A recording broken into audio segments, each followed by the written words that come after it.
Čágo bylo šilenci, já jsem Tývena a vítám vás u dnešního videa. A hned na začátek mám pro vás jednu otázku. Přemýšleli jste někdy o tom, co by vám řekl 90letý děda, kdybyste byli ještě v pubertě? Ano, přesně v té době, kdy si myslíte, že víte úplně všechno, ale ve skutečnosti víte, no, jak by to řekl děda Hání Zlomek. Dnešní video je jakýmsi časovým strojem. Pokusíme se zjistit, jaké by byly rady od našich pradědů, těch, co přežili války, hospodářské krize a nejeden vztahový kolotoč. Nebudu vám tu ale dávat jen na nějaké klišé o tom, jak je důležité jíst zeleninu nebo chodit brzy spát. Ne, dnešní video bude, jak by to řekl náš 90letý děda o něčem s pepřem. Takže, jestli máte zrovna výkyvy nálady, nevíte co s hormony, nebo se snažíte pochopit, proč je život tak složitý, tak určitě zůstaňte s námi. Děda vám má co říct a věřte mi, bude to stát za to.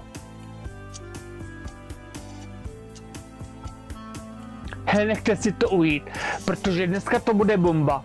Tak pojďme na to. A než se dáme do toho, máš pro nás nějaké úvodní myšlenky anebo slova? Zdravím mládeži, ano, mluvím k tobě s tím smartphonem v ruce a tou kapelou v sluchátkách, co jsem nikdy neslyšel. Jsem tu, abych vám řekl pár věcí, které jsem se naučil za svých dlouhých 90 let. Přesněji řečeno, co bych chtěl říci sám sobě, kdybych byl ve vašem věku. Nebojte se, nebudu vám tu vykládat o tom, jak jsme chodili do školy 10 kilometrů v sněhu a proti větru oběma směry. Ale mám pro vás něco, co by vám mohlo pomoci překonat tu horskou dráhu, kterou říkáte puberta. Připravte se, protože tyto rady nejsou zrovna to, co byste chtěli slyšet, ale spíše to, co byste měli slyšet. A věřte mi, za pár let mi za ně budete vděční. Tak pojďme na to, otevřete ty uši a zavřete tu TikTokovou aplikaci, protože nyní začínáme. Nepodléhej tlaku okolí, které ti říká, jak bys měl vypadat, co bys měl dělat nebo kým bys měl být. Já jsem pochopil, že klíčem k opravdovému štěstí je být věrný sám sobě. Nikdy nezapomínej, kdo jsi a co tě dělá jedinečným. Nikdy se neboj udělat chybu. V mém dlouhém životě jsem pochopil, že chyby jsou nejlepšími učiteli. Místo toho, aby si vyčítal, co všechno ti nešlo, se ze svých chyb pouč a jděte dál. Myslíš, že puberta je těžká? Počkej, až zažiješ důchod. Jediný rozdíl je, že místo akné a hormonálních výkyvů budeš mít revmatismus a všechny budou chtít, abys vyprávěl válečné historky.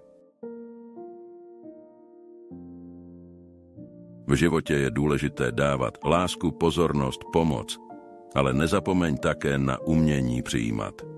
Nikdo z nás není ostrovem. I já jsem musel naučit se přijímat pomoc a laskavost od jiných.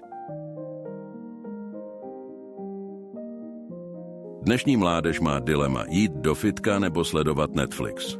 V mé době jsme měli jednoduchou odpověď. Není co jíst, jít pracovat na pole. Ale pokud si na rozcestí, pamatuj, seriály zůstanou, břicho nikoliv. Nemůžeš milovat nikoho jiného, dokud se nenaučíš milovat sám sebe. Láska k sobě není sobectví, je to základní kámen, na kterém můžeš budovat svůj život i vztahy s ostatními. I v mé věku je stále něco nového k naučení, k objevení a k prožití. Nikdy není příliš pozdě začít novou kapitolu ve svém životě. Možností je nespočet, takže neodkládej své sny. Život nepřichází s návodem. A kdyby ano, byl by napsaný tak složitě, že by ho stejně nikdo nepochopil. A nebo by ho nikdo nečetl a stejně by si každý dělal, co chce.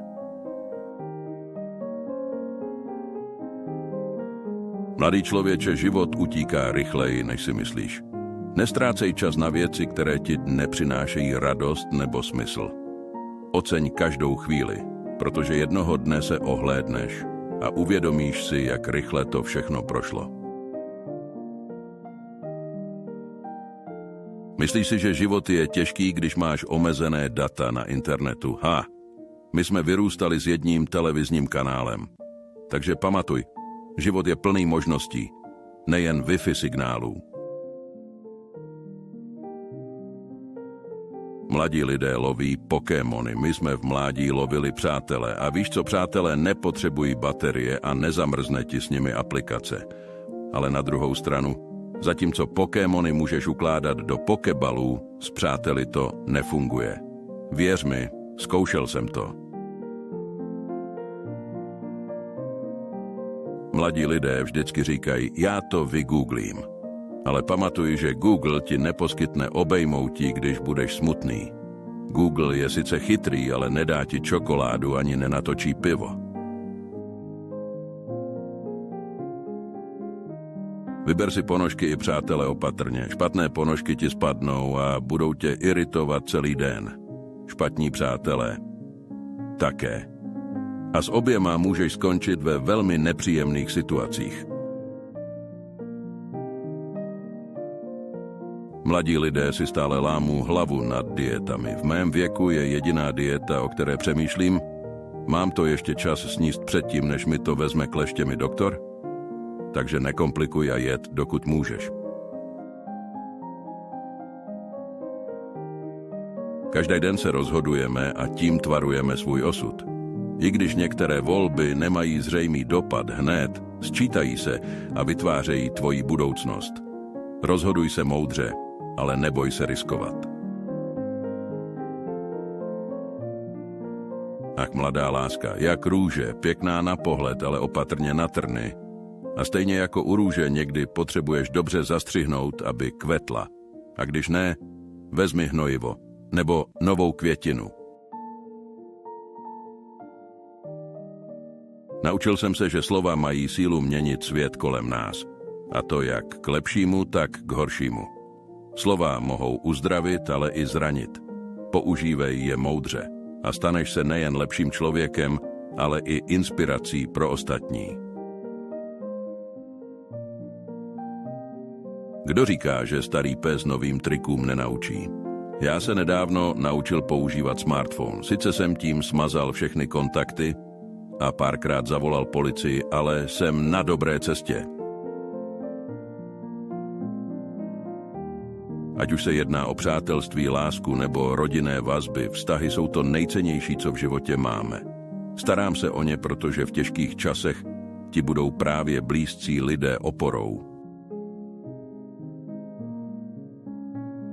Mladí často hledají rychlý úspěch, peníze nebo slávu. Ale z mého pohledu je život dlouhá a nádherná cesta plná altů a kopců. Nejde o to, kam dorazíš, ale o to, co poznáš, koho potkáš a jak se změníš na té cestě. Tak z dnešního videa jste si měli sem odnést 3 hlavní věci. A to, za prvé, pamatujte, že čas je to nejcennější, co máte. Jak ho využíváte, závisí už jen na vás. Za druhé, nikdy nezapomínejte, že každý den je novou příležitostí k tomu, abyste byli lepší než včera. A za třetí, život je příliš krátký na to, abyste ho brali příliš vážně. Souhlasíš se mnou? Přesně tak, máš pravdu. Ale povídal jsem už dost, teď si potřebuji zajít na jedno pivko. Takže ahoj a kdo ví, třeba vás ještě jednou oslovím z této mé katedry moudrosti. Hej dědo, to pivo si opravdu zasloužíš. A co vy, milí diváci? Jestli vám dnešní video sedlo, dáme si digitální pěst, což znamená kliknout na like. A ještě lepší než dědovo pivo je přihlásit se k odběru, protože máme na lince další porce staromódní moudrosti. A pokud chcete, napište mi do komentářů, co by váš děda řekl k dnešnímu tématu. Byl by na naší straně, nebo by nás poslal do... víte kam. Máte nějaké své dědovské perly? hoďte je dolů. A tímto bychom měli dnešní videjko za sebou. A jak jste ode mě zvykli, tak se s vámi loučím ve velikém stylu a s úsměvem na tváři. Takže se mějte a budu se brzy těšit u dalšího videjka. A hlavně se nezapomeňte množit a mějte se rádi.